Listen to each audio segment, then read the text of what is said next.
O'lgandan keyin ichki a'zolarni boshqalarga berish to'xtami? Savol. Assalomu alaykum. Yevropada turayotgan bir yaqinim bor edi.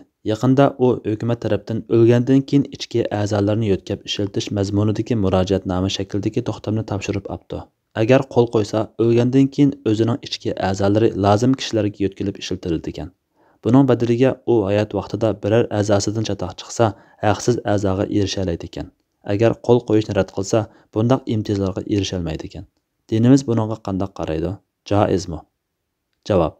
Va alaykum assalom va rahmatullohi va barakatuh. Barliq hamd sanolar Janobi Allohga bo'lsin. Shundaqla payg'ambarimizga, ali taobatlarga va uningga toki qiyomatgacha ergashganlarga durud salomlar bo'lsin. Janobi Allohning shak shubhasizki biz odam bolalarini hurmatli qildik degan oyatida ko'rsatilgandek, musulmonning hayot vaqtidagi izzat hurmati haq huquqi vafotidan keyinmi davomlashadi. Hadisda so'ngak ustaxonlarni meyit holatida chiqish hayot vaqtida chaqqanga barobar deb kelgan.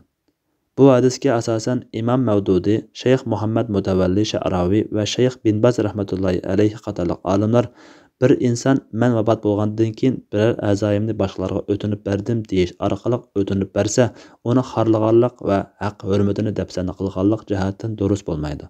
Shundaqla inson hayot vaqtida jismini boshqalarga berib o'tib tasarruf qilishi huquqi bo'lmag'achqa, vafotidan keyin berishga vasiyat qilish huquqi bo'lmaydi.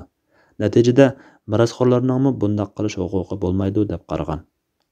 Lekin Imom Qardaviy qatorliq ko'pchilik olimlar va ko'plagan fatvo komitetlari Janobi Allohning kimki uni yashasa go'yoki butun insonlarni hayot yashatgandek bo'ladi degan oyatiga asosan inson hayotini qo'g'dash va uni asrash shariat ko'zlagan maqsad nishonlarining biri bo'lg'achqa, shariat bekitgan shartlar tepilgan ahvolda ziyonning yengilragini tartish qoidasi bo'yicha biror insonni qutqizish uchun meyitning ba'zi bir organlarini ko'chirishni zaruriyat jihatdan joiz deb qaragan hamda irsiyatga aloqador yoki nasab aralashishni keltirib chiqaradigan ahvollarda ishbo'rak va urug'tonga o'xshagan ba'zi bir organlarni boshqalarga berishni bu joizlikdan mustasno qilgan. Saudiya Arabiston katta ulamolar hay'ati 99-numurli qarordimi buni joiz deb qaragan.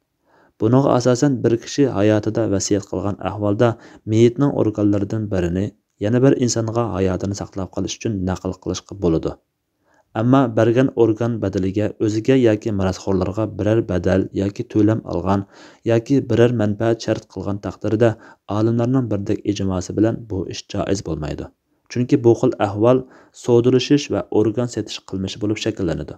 Halbuki musulmonning tini mashinalarning parcha saymonlaridek ilm setim va tijorat obyekti qatoridagi shaxsiy mulk yoki tovar mol bo'lmag'achqa qinini yoki biror organini setishi bir narsa yoki manfaat badaliga tegishib o'tishi durust bo'lmaydi. Islom fiqh akademiyasi 1988-yili 4-qurultayda e'lon qilgan bir insonning o'lik yoki tirik yana bir insonning tini va organlaridan foydalanishi to'g'risidagi 26-numurli qarorida mundaq deydi. Tirik insonning hayoti yoki uning jismidagi asosli vazifalar qarashliq bo'lib qolgan biror organni meyitdan olib tirik odamga ko'chirishda navoda meyitning o'zi hayot vaqtida ijozat qilgan bo'lsa yoki vafotidan keyin mirosxo'rlari ijozat qilgan bo'lsa yoki organi elinmoqchi bo'lgan meyit kimligi noma'lum yoki ikkijoqsiz kishi bo'lib musulmonlar raisi ijozat qilgan bo'lsa bu xil operatsiya joiz bo'ladi. Bu qarorda yana mundaq ta'kidlangan. Shuningga diqqat qilish kerakki, yuqorqi organ ko'chirishni joiz deyishda birlikka kelingan ahvollar uchun shundoq belgilama shart qilinganki, bundaq bir ishda ashu organni setish hodisi yuz bermasligi kerak. Chunki har qanday ahvol ostida inson organlarini savdo obyekti qilishga qat'iy bo'lmaydi.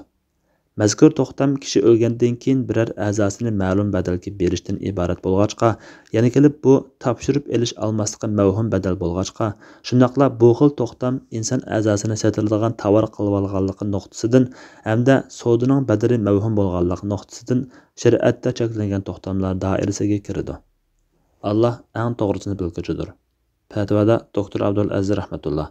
Fatvolar majmuasi 2-tom, 77-numurli fatvo.